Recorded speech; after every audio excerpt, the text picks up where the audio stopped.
Well, thank you, Mr. Speaker. I'll be splitting my time with the honourable member from Brantford, Brant, South Six Nations. It's always an honour to rise in the chamber to fight for law-abiding Canadians. Mr. Speaker, the Liberal bail reform experiment, the results are in, and they failed. They failed our victims. Their policies have failed survivors, their families. They failed Canadians. And if you look at the news headlines that Canadians are waking up every single day, they're tragic. They're heartbreaking. Extortions are running wild in our community. In BC, in Surrey, in Peel, in Calgary, businesses are scared. They're not even picking up phone calls coming from unknown phone numbers.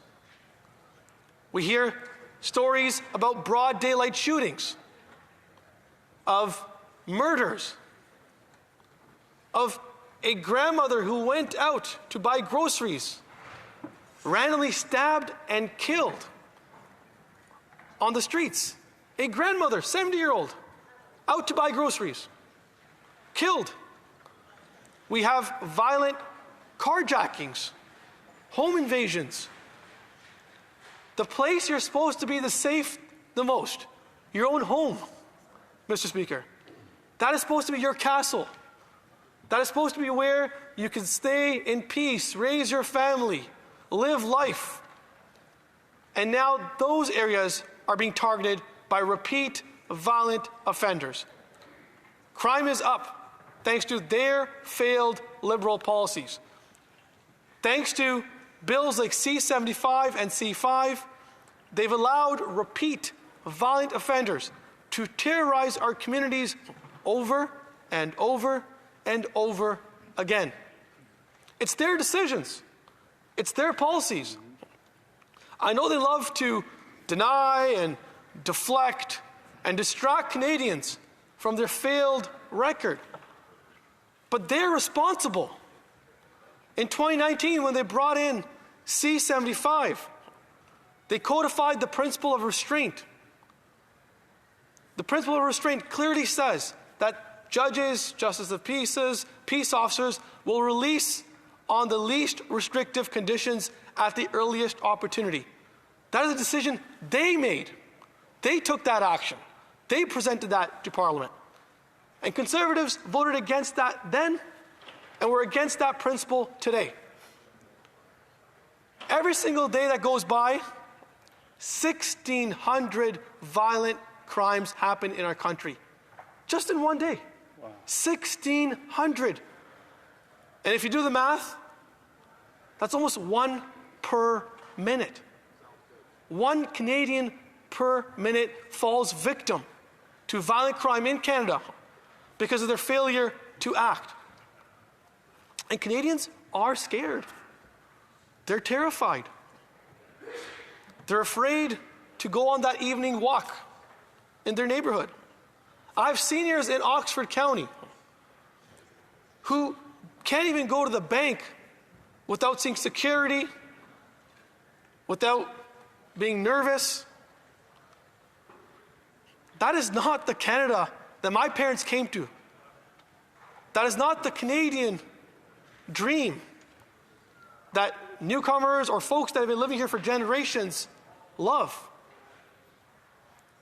Mr. Speaker, it is their policies that have let Canadians down. And the ironic part is this, that they said, and the Prime Minister said in the campaign, I'm going to take decisive action. I'm going to be making changes to the criminal code right away. It's been 6 months, and we haven't seen any legislation come forward. They keep talking about some magical bill on bail reform. It's coming. Well, they did bail reform, and they failed. So we don't need no more Liberal bail policies. We need to scrap Liberal bail. We need to invest in making sure that our frontline officers have the tools they need. We need to make sure that the criminal code is reflective of today's realities. And that is why last week I tabled the Jail Not Bail Act. the jail, not bail. This legislation, which I did the homework for them. I know they're struggling to put something together.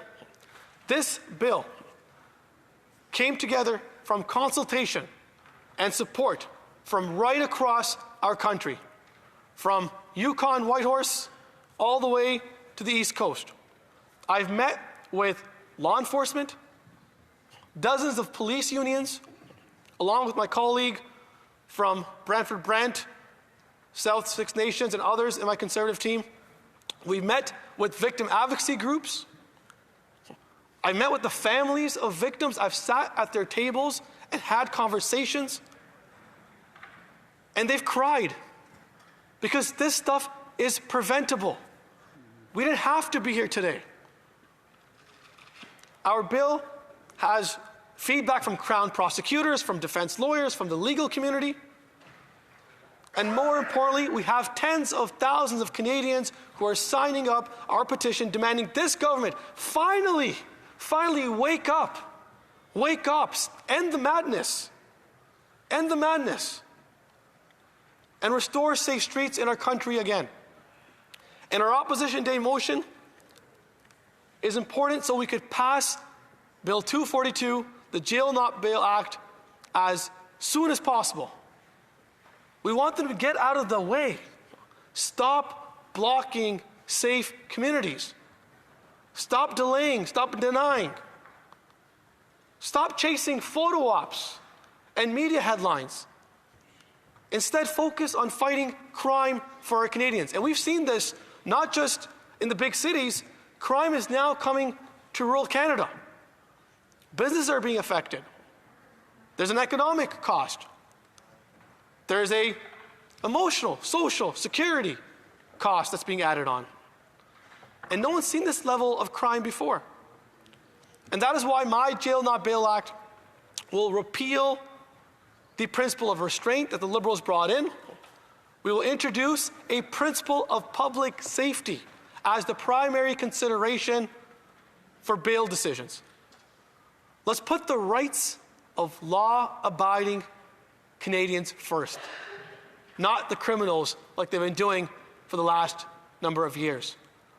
My bill will introduce a new major offenses category, which will include violent crimes like arson, extortion, home invasions, carjackings, assaults on police officers, peace officers, that would become a reverse onus on them to get bail. We will bring in legislation to add clarity to the criminal code, to give judges the clarity they need by making it mandatory for judges to look at the criminal history of an accused for all offenses. We will change and tighten the risk assessment when it comes to granting bail in the secondary grounds. We will add new measures as tertiary grounds that will, if you have a long rap sheet, if you've been charged and convicted of an indictable offense in the last 10 years, you're released on bail, and you get caught again, there should be no bail. We are tightening the conditions for bail. Right now in Canada, a criminal that's been indicted for an indictable offense, a major offense, can be a surety, can vouch for other criminals. And we've seen that. Police tell me that there's criminals vouching for other criminals. How does that make any sense? A surety is supposed to be somebody that could support this person and make sure they stay out of trouble. But when you have criminals vouching for criminals, that's a problem. So our bill, it's not about being partisan, and we're asking for their support. Put their partisanship aside. Think about Canadians. This is a common sense piece of legislation. It will protect Canadians. It will ensure that repeat violent offenders stay behind bars where they belong, Mr. Speaker, and restore safe streets in our community once again. Thank you so much. Hear, hear. Any comment here? The Honourable Parliamentary Secretary, the Government House Leader. Get this one right. Yes, thank you, Mr. Speaker. You know, I find it somewhat unfortunate in the sense that, just under 6 months ago, Canada elected a new Prime Minister which put together a number of agenda items that came out of the election. One of the commitments that the Prime Minister has made was to bring forward bail reform legislation that is going to be coming out this fall. Now, the Conservatives, in a preemptive strike, feel that, you know what we're going to do? We're going to try to come out saying we're tough and blame the Prime Minister for not doing enough. There's a responsibility of the Prime Minister, Mr. Speaker, to do the proper consultation, work with the Cabinet and the many different stakeholders in order to present that bail reform legislation. Does the member not recognize that there is that need, and can he not be patient and wait? Order. Order. We'll have a little order. The honourable member for Oxford. That is absolutely ridiculous.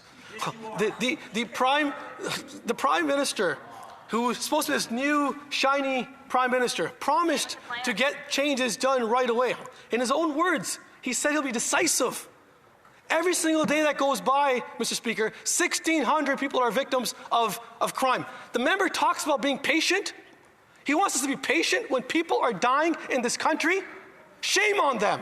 Shame on them, because people are actually dying. When Bailey McCord's family is calling us and crying in tears because her daughter would have been alive if my bill had been passed, that's something they should wake up and look at, because Canadians are dying and it's their inaction. They're all about photo ops. They're all about, the headlines. Why are they delaying action? It is their policies that cause problems. It's their bill reform ideas in 2019 that have destroyed our country. Enough is enough. Let's bring back safe streets. Question commentaire. L'honorable député de Shefford. The honourable member for Shefford. I'd like to thank my colleague for his speech. In the list of serious offences in today's motion, we have aggravated sexual assault. First of all, I'd like to know exactly how my colleague would define that. We've been studying this at the Status of Women Committee. I brought in a motion about crimes against women. I also brought in a motion about criminalizing coercive control. And there will also be a motion about victims in the justice system generally. So I'd like to hear what my colleague thinks of all this. Thank you, Mr. Speaker. I want to thank the honourable colleague for her intervention and for all the work she is doing on advocating for women and against intimate partner violence. We have seen a massive rise from this government's policies of women being abused and killed. I've talked about this in the past as well. Kate Alexander, who runs a charity, End Violence Everywhere, was also a victim of abuse from her ex-partner. She was left there to die, and her ex-partner got bail for only $500. So much so she was so scared that she left the country and is now living in the States. So the problem is very, very real. And by making it a major offense category, it will be a reverse onus for those that commit those crimes so that they have to prove why they should be released, not the other way around. On this side of the House, we will stand with women and we'll make sure there's safe streets back in our country. Question and comments. The honourable member for Elgin St. Thomas, London South.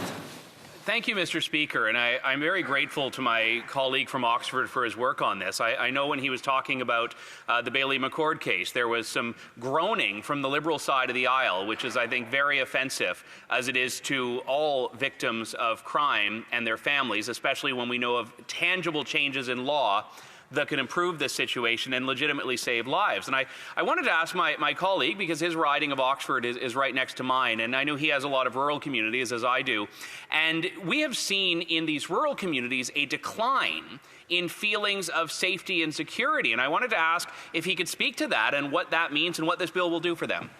Oxford, 30 seconds or less. Mr. Speaker, I've been meeting with Woodstock Police and with the Crowns in our office, along with the OPP, and I want to thank the member for his intervention and great work on the work he's been doing, advocating for rural communities across Canada. He's right. Canadians in rural communities don't feel safe.